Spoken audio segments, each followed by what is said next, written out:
नमस्कार, मेरा नाम डॉक्टर रोहित लांबा है। मैं consultant orthopaedic and joint replacement surgeon हूँ सनर इंटरनेशनल हॉस्पिटल में। आज बात कर रहे हैं हील पेन, एडी के पेन के बारे में और इसके कारण और इसमें सिम्टम्स क्या क्या रहते हैं और इसका इलाज क्या है और कैसे इसको अवॉइड किया जा सकता है।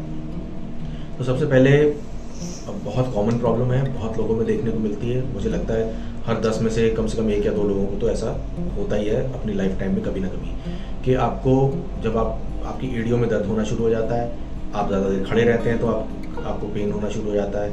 या बहुत कॉमनली जो देखा गया है वो ये कि जब आप पहले जब सो के उठते हैं सुबह, पहले कुछ कदमों में, जो पहले 10, 15 या 20 कदम है, उनमें आपको बहुत सीवियर पेन रहता है और उसके बाद वो धीरे धीरे थोड़ा कम हो जाता है। पर जब भी आप बहुत देर बैठ कर उठते हैं या सोने के बाद उठते हैं तो आपके पहले कुछ कदम बहुत पेनफुल रहते हैं और थ्रू आउट डे भी आपको, पूरे दिन में भी आपको कुछ ना कुछ उसमें दिक्कत रहती है चलने या खड़े होने में। तो इसके कारण क्या क्या है? इसके 2 मुख्य कारण हैं। सबसे पहला, आपकी काफ मसल, जो आपकी एड़ी के ऊपर टांग के पीछे की मसल्स हैं, उनका टाइट हो जाना। तो ऐसा किन में होता है? जो बहुत देर हील्स पहन के रखते हैं या बहुत हार्ड सोल के शूज़ पहनते हैं या जिनका सिटिंग जॉब है, बहुत ज़्यादा वॉकिंग की एक्सरसाइज नहीं हो पाती है, उनकी काफ मसल्स धीरे धीरे चल के टाइट हो जाती है।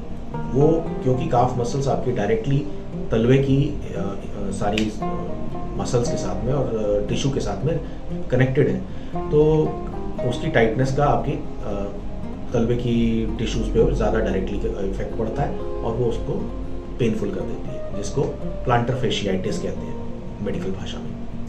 तो प्लांटर फेशियाइटिस का दूसरा एक और बहुत ही इम्पॉर्टेंट कारण रहता है शरीर में, ब्लड में यूरिक एसिड का बढ़ जाना।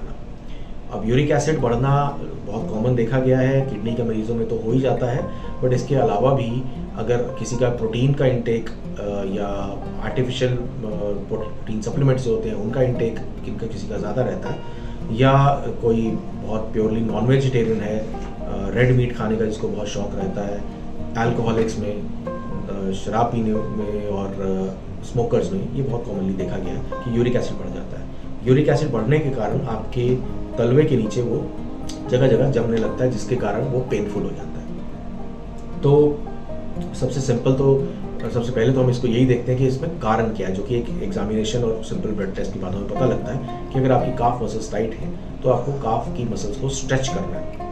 स्ट्रेचिंग की 2 से 3 सिंपल एक्सरसाइजेज होती हैं, जिसमें कि आप या तो पैर को, टांग को सीधा रख के बेड पर और पैर के साथ में, पंजे के साथ में एक टॉवल लगा के उसको अपनी तरफ खींच सकते हैं।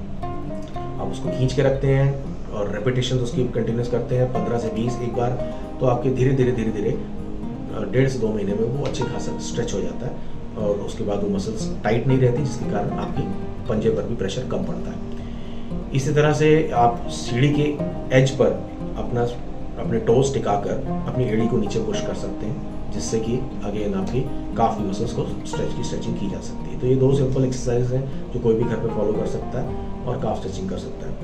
इसके अलावा आपका यूरिक एसिड, अगर वो यूरिक एसिड शरीर में बढ़ा रहता है तो या तो आपको मेडिसिन शुरू करनी पड़ती है या आपको अपनी डाइट भी चेंज करनी पड़ती है, जिसमें आपको रेड मीट को कट करना होता है, बिल्कुल आर्टिफिशियल प्रोटीन सप्लीमेंट्स को कम करना होता है।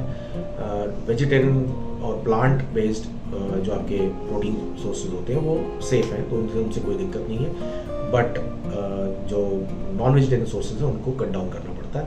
इस तरह से अल्कोहल, शराब का सेवन भी कम करना पड़ता है। इसके बाद जिनको दिक्कत है, जिनको पेन है, उनको कुछ मेडिसिन की भी ज़रूरत पड़ती है।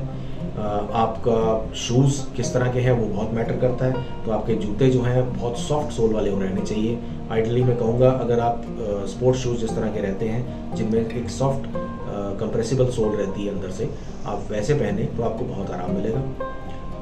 साथ में कुछ लोगों को इसके अलावा भी स्पेशल इंसोल्स की ज़रूरत पड़ती है, तो सिलिकॉन के बने हुए इंसोल्स आते हैं मार्केट में, रेडली अवेलेबल होते हैं, जो कि हम अपनी एड़ी के नीचे लगा सकते हैं और शू के अंदर पहन सकते हैं, उससे भी बहुत आराम मिलता है। इसके अलावा एक और टेक्निक जो हम यूज़ करते हैं वो होती है कंट्रास्ट बाथ। इसमें क्या करते हैं कि हम 2 बड़े बर्तनों में पानी लेते हैं, जिसमें एक में गुनगुना पानी रहता है, एक में नॉर्मल पानी रहता है।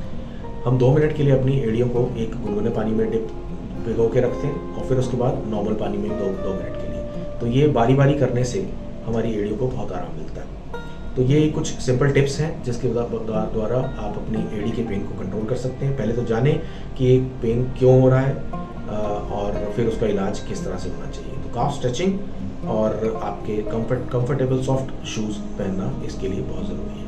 Thank you.